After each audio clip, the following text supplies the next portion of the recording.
La NASA est connue comme l'agence spatiale, mais savais-tu qu'elle est aussi présente dans notre océan? Qu'est-ce qu'une agence spatiale peut bien faire au fond de la mer? Reste à l'écoute pour les images originales et pour découvrir ce que le fond de la mer a à voir avec les profondeurs du cosmos. Merci beaucoup les amis et bienvenue.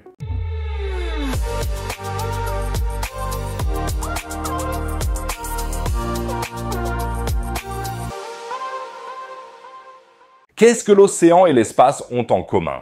À première vue, pas grand-chose, mais même si ces deux endroits ne pourraient pas être plus différents, ils ont quelques points communs. Les deux sont des endroits froids et sombres où nous, les humains, ne pouvons pas respirer et où la pression peut être si élevée que nous sommes tout simplement écrasés. Dans les deux endroits, nous pouvons flotter, nous sommes quasiment en apesanteur et flottons simplement devant nous et les deux endroits contiennent des secrets non résolus. Nous savons que nos océans sont remplis de créatures que nous n'avons jamais vues auparavant. Il n'en sera pas autrement dans l'espace. Si tu es d'accord avec cela, alors tu dois absolument donner un pouce vers le haut à cette vidéo. Mon objectif est de récolter 500 likes pour cette vidéo afin que YouTube la diffuse plus souvent. Il est donc extrêmement important d'avoir les océans sous les yeux et qui aurait pensé que la NASA serait en tête de liste? Cela semble étrange au premier abord, une organisation spatiale qui s'occupe du fond des océans. Le cordonnier ne devrait-il pas plutôt s'en tenir à ces outils, ou les astronomes avec leurs télescopes? Ce serait comme si, en tant qu'ami italien absolument fidèle, je me rendais simplement à Majorque pour manger de la paella au lieu de manger des arancini. C'est impensable, ça n'a aucun sens et il vaut mieux s'en tenir à ce que l'on sait faire. Ok, boomer. Dans ce sens, buenos appetito ou autre. Blague à part, il est bien sûr logique de sortir des sentiers battus et de regarder à gauche et à droite ce qu'il y a à côté des arancini. Et c'est exactement ce que fait la NASA. Bien qu'elle soit connue en tant qu'organisation spatiale, elle fait aussi toutes sortes de recherches dans les océans de la Terre, ce qui est tout à fait logique, car la vie en mer profonde peut nous renseigner sur une éventuelle vie extraterrestre sur des planètes étrangères. Mais avant d'examiner les succès concrets de la NASA dans l'océan, faisons un petit saut dans le temps. Tu connais peut-être l'affirmation selon laquelle nous en savons plus sur notre Lune que sur notre océan. Cette hypothèse est effectivement correcte, car nous avons plus d'informations détaillées sur la surface de la Lune que sur le fond de l'océan. Par exemple, la Lune a été cartographiée de manière très détaillée et nous disposons d'images et de données à haute résolution sur toute sa surface. En revanche, seule une petite partie du fond de l'océan a été cartographiée avec une résolution comparable, car la cartographie du fond de l'océan est beaucoup plus difficile en raison du défi technique lié à la profondeur et aux conditions extrêmes. La technologie d'exploration des fonds marins a certes évolué, mais l'accès aux parties profondes et éloignées de l'océan reste difficile et coûteux. Les sondes en eau profonde et les véhicules télécommandés doivent résister à une pression extrême, à l'obscurité et souvent à des conditions thermiques difficiles. Historiquement, on a en outre accordé plus d'attention et de ressources à l'exploration de l'espace, notamment pendant la guerre froide et la course à l'espace qui a donné lieu à des missions complètes et mieux financées pour explorer la Lune et jusqu'à aujourd'hui, d'autres corps célestes. L'exploration des océans est super importante d'un point de vue scientifique et écologique, mais a tout de même reçu moins d'attention publique et politique. Tout cela a poussé la revue Royal Society of Arts à écrire en 1957 « Les océans profonds couvrent plus des 2/3 de la surface de la Terre et pourtant on en sait plus sur la forme de la surface de la Lune que sur celle du fond des océans. » Jusqu'à aujourd'hui, nous avons bien sûr fait du chemin. 23,4% des fonds marins sont désormais cartographiés en haute résolution grâce aux techniques de sondeurs. Mais il y a quand même un trou assez important, comme dans mon cerveau, quand il s'agit d'algèbre ou de stochastique. Malgré les progrès, une grande partie du fond marin n'est pas encore cartographiée. Le projet Seabed 2030, par exemple, s'est fixé l'objectif ambitieux de cartographier entièrement l'ensemble des fonds marins d'ici 2030. C'est vraiment un projet ambitieux et nous avons déjà vu ce qu'il en est des plans ambitieux avec certains grands projets politiques. Mais je suis sûr que le consortium de chercheurs internationaux y parviendra. À moins que l'on ne trouve quelque part dans les profondeurs de l'océan une sorte de hamster marin ou une espèce de chauve-souris aquatique extrêmement rare qu'il faut absolument protéger et qui empêche toute recherche supplémentaire. Quoi qu'il en soit, la NASA contribuera beaucoup à l'exploration des océans et a déjà quelques projets passionnants en cours qui nous permettront également d'avancer dans l'espace. La NASA a été fondée le 29 juillet 1958 lorsque le président américain Eisenhower a signé le National Aeronautics and Space Act. L'objectif principal de la création de la NASA était de promouvoir l'aérospatiale civile des États-Unis et de faire avancer l'exploration scientifique de l'espace et de l'atmosphère de la Terre. Elle devait également développer les technologies et les véhicules nécessaires à l'exploration de l'espace et de l'aviation, et élargir la compréhension des phénomènes dans l'atmosphère et l'espace afin d'enrichir les connaissances de l'humanité. Ces objectifs fondateurs ont été formulés dans le contexte de la course à l'espace entre les États-Unis et l'Union soviétique pendant la guerre froide, et en particulier les premiers succès des soviétiques, comme le lancement du premier satellite artificiel Sputnik, ont contribué à accroître l'urgence et la priorité de la recherche spatiale aux États-Unis, ce qui a finalement conduit à la création de la NASA. En 1978, la NASA a commencé à s'intéresser de près aux océans de la Terre en lançant son premier satellite océanographique Seaside, spécialement conçu à cet effet. Ce satellite était capable de collecter des données sur les vents de surface de la mer, les températures de surface, la hauteur des vagues et d'autres caractéristiques, et ces données ont aidé la NASA à en savoir plus sur les océans de notre planète et leur influence sur le climat mondial. On peut bien sûr se demander pourquoi la NASA a lancé cette plongée. Il y a plusieurs bonnes raisons à cela. Par exemple, de nombreuses technologies développées pour l'exploration de l'espace peuvent également être utilisées pour l'exploration des océans. Les conditions extrêmes dans les océans profonds de la Terre ressemblent à celles auxquelles on s'attend dans les océans d'autres corps célestes comme la Lune de Jupiter, Europe, et la Lune de Saturne, Encelade, et ce, plus qu'on ne pourrait le penser. En explorant les océans terrestres, la NASA peut développer et tester des technologies et des méthodes qui seront nécessaires pour les futures missions extraterrestres. Outre le satellite Seaside, la NASA mène de nombreux autres projets d'exploration des océans.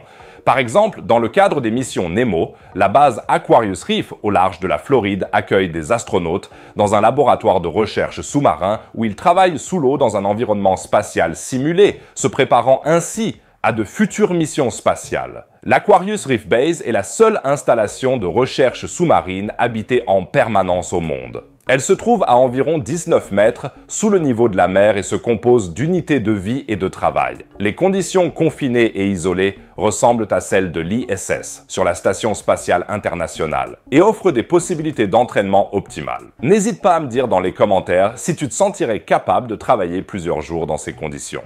Bon, je dois avouer que je n'échangerai pas forcément mon studio dans le sous-sol du planétarium contre un environnement aussi confiné, d'autant plus qu'il n'y a certainement pas de pizza, mais une pizza frutti di mare conviendrait très bien. Mais bien sûr, pour les astronautes, c'est un entraînement important sur le chemin de l'espace. Jusqu'à présent, il y a eu 23 missions Nemo, au cours desquelles les astronautes ont travaillé ensemble sous l'eau pendant jusqu'à 3 semaines et ont même eu la possibilité d'enfiler des combinaisons de plongée en eau profonde et de se faire une idée de ce que peuvent être les promenades spatiales dans l'espace. La recherche dans l'océan peut donc faire avancer la recherche spatiale de plusieurs façons. Les scientifiques peuvent développer plus de technologies et de méthodes qui peuvent être utilisées dans des conditions similaires dans l'espace. Les drones en eau profonde, par exemple, de tels véhicules sous-marins autonomes qui doivent résister à des conditions de pression et des différences de température extrêmes peuvent être directement transférés au développement de robots, qui peuvent ensuite être utilisés dans les océans des lunes de glace comme Europe ou Encelade.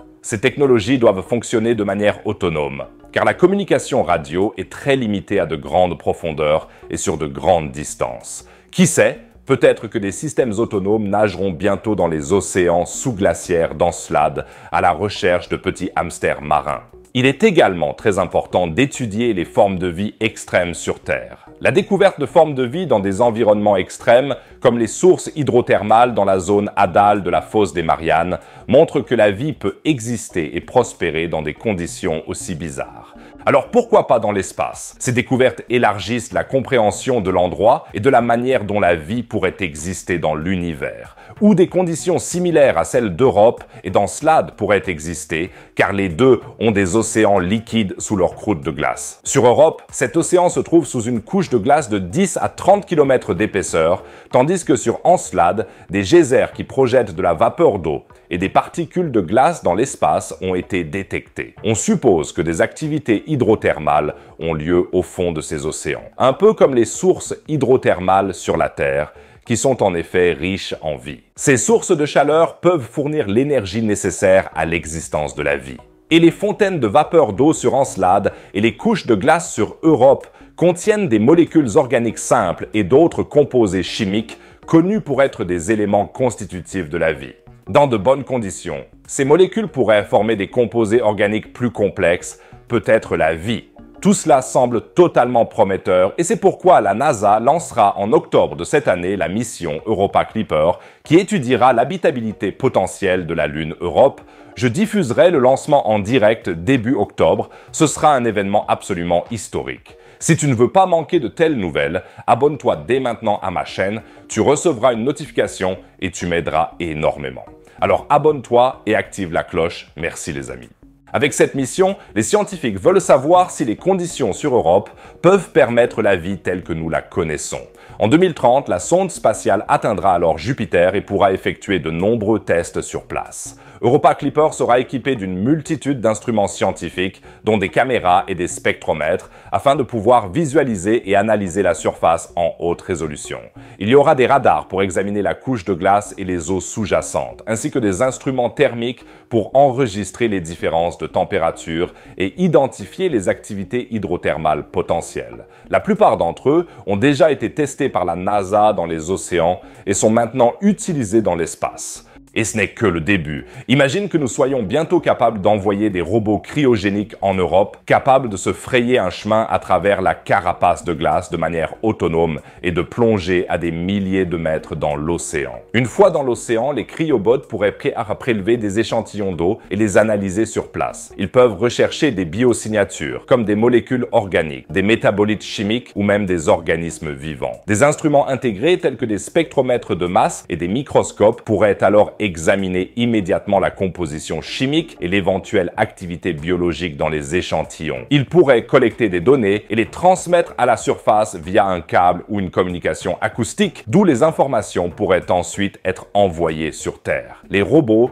devraient être techniquement capables de résister à la haute pression et à l'environnement sombre et glacial et de stocker des données sur l'environnement. Le meilleur point de départ pour développer de tels appareils techniques de haute technologie est donc d'abord nos océans. Et les deux endroits sont aussi à comparer. L'océan sur l'Europe pourrait atteindre une profondeur de 100 km, ce qui est beaucoup plus que chez nous. La fosse des Mariannes n'a qu'une faible profondeur de 11 km, mais les scientifiques estiment que la pression hydrostatique au fond de l'Europe pourrait être comprise entre 130 et 260 mégapascales. La pression au fond de la fosse des Mariannes est d'environ 110 mégapascales, donc les deux endroits sont peut-être comparables en termes de pression, sauf que l'Europe est encore plus extrême.